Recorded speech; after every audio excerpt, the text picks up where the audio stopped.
Olha essa questão que interessante sobre geometria espacial, sólido de revolução.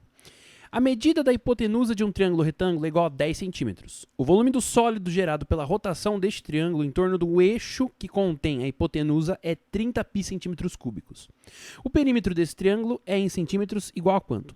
Bom, no lado esquerdo eu tenho aqui o triângulo retângulo, tá? Então ele é retângulo.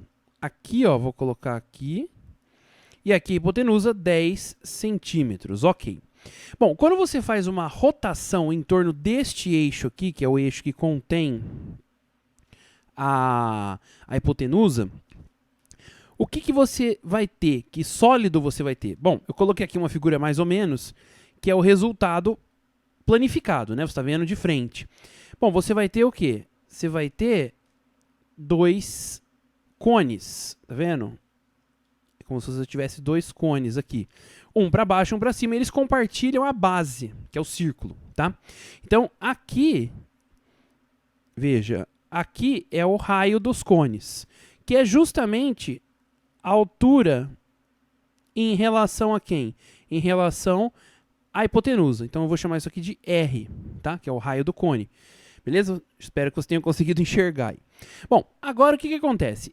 Qual que é o volume deste sólido de revolução? Bom, a gente precisa das alturas. Então, eu vou chamar de altura 1, que é a altura do cone menor, e a altura 2, que é a altura do cone maior.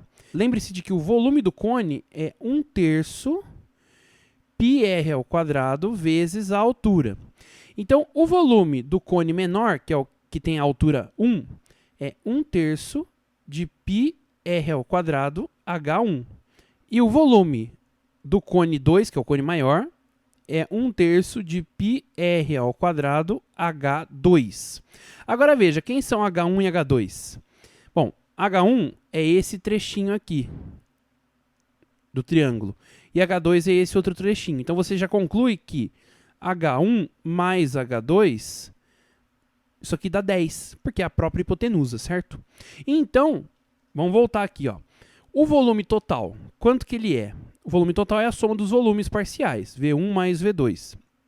Isso aqui dá 1/3 de πr ao quadrado, H1 mais 1/3 de πr ao quadrado, H2. Põe em evidência 1/3 de πr ao quadrado. Então, você vai ficar com πr ao quadrado sobre 3. E aqui dentro você vai ter H1 mais H2, que você já viu, acabou de ver. Isso aqui é a hipotenusa, que dá 10 centímetros. E por hipótese, ou seja, o que está escrito no enunciado, esse volume, que é o volume do sólido total, é de 30 π centímetros cúbicos. Então, ó, isso aqui tem que dar 30 π centímetros cúbicos, né? Então, a gente já cancela esse com esse. E a gente consegue descobrir o raio, porque a equação que a gente vai ter é r ao quadrado vezes 10 sobre 3 igual a 30. Passo 3 para lá, isso aqui dá 90. Então, é r ao quadrado vezes 10 dá 90. E aí, corta o zero, fica r ao quadrado igual a 9. E aí você tem r igual a 3 centímetros, que é o raio da circunferência, que é a base dos dois sólidos, né? A circunferência de revolução. Bom, agora, atenção, eu preciso calcular o quê? Eu quero calcular o perímetro do triângulo original.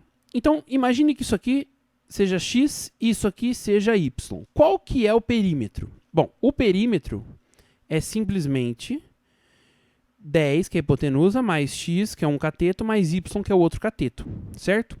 Agora, eu descobri o raio. O raio a gente viu que é 3. Então, vou escrever aqui, ó. E de que me ajuda o raio? Bom, eu tenho as relações métricas do triângulo retângulo. Olha só, uma relação diz que o produto desses catetos é igual ao produto da hipotenusa pela altura. Então, xy é igual a 10 vezes 3, que é 30. Mas ainda não resolveu completamente. Só que você tem o teorema de Pitágoras. Então, veja, quem que é o teorema de Pitágoras? Ele é a hipotenusa ao quadrado é igual à soma dos quadrados dos catetos. Então, é x² mais y ao quadrado. Tá bom. Agora, veja. Eu sei isso e eu sei que xy é igual a 30. E eu quero calcular o perímetro, que é 10 mais x mais y. Então, eu estou procurando, em essência, x mais y. E eu sei, por exemplo, que se eu pegar x mais y ao quadrado, isso aqui vai dar x ao quadrado mais y ao quadrado mais 2xy. Bom, vamos ver. X ao quadrado mais y ao quadrado é simplesmente 10 ao quadrado, que é 100. Isso vem do Teorema de Pitágoras. O 2xy vai vir da relação métrica. Então, é 2 vezes 30, que é 60. Portanto, a soma dos dois catetos ao quadrado é simplesmente 100 mais 60, que é 160. Portanto, a soma vai ser a raiz quadrada de 160. Tá? Então, eu vou substituir aqui no perímetro. Mas antes eu vou fazer algumas simplificações. Veja, 160 é a mesma coisa que 4 ao quadrado, que dá 16 vezes 10. Então, isso aqui dá 4 raiz quadrada de 10. Isso é o x mais y. Como o perímetro é 10 mais x mais y, ele vai ser, finalmente, 10 mais 4 raiz de 10 centímetros. E aí você vê que a resposta está na alternativa E da questão. Gostou desse vídeo? Então deixa o seu like aqui e também se inscreva no nosso canal para receber mais notificações como essa. E tá aparecendo uma playlist do ITA para você se divertir com mais exercícios. Bons estudos!